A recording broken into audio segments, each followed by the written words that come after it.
கண்ணே அக்கண்ணின் மணியே, மணியில் கலந்து ஒளிசெய் விண்ணே, வியன் ஒற்றியூர் அண்ணல் வாமத்தில் வீற்றிருக்கும் பெண்ணே, மலை பெறும் பெண்மணியே, தெய்வப் பெண் அமுதே, மண் நேயம் நீத்தவர் வாழ்வே, வடிவுடை மாணிக்கமே.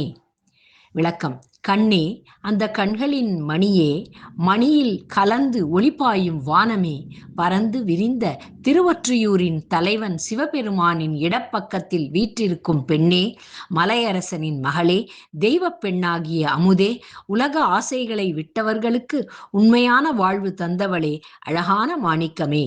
நவராத்திரி 4ஆம் நாளில் திருவொற்றியூர் வடிவுடையம்மன் நம் மனதில் சொல்ல முடியாத பொன்னாகவும் தெய்வீக ஒளியாகவும் விளங்குகிறார். திருமகளே வணங்கும் தாயாய் சிவபெருமானின் இடப்பாகத்தில் மின்னல் போல் ஒளிர்கிறாள். கண் மாணிக்கமாய் வானம் போல பறந்து ஆசையை விட்டவர்களுக்கு உண்மையான வாழ்வை அருள்கிறாள். இந்த நாளில் அம்மனின் அருள் நம் வாழ்வில் ஒளியாகவும், உயிருக்கு உயிராகவும், ஆன்மீக வழிகாட்டியாகவும் நிலைத்திருக்கட்டும். ஓம் வடிவுடையம்மனே நமக.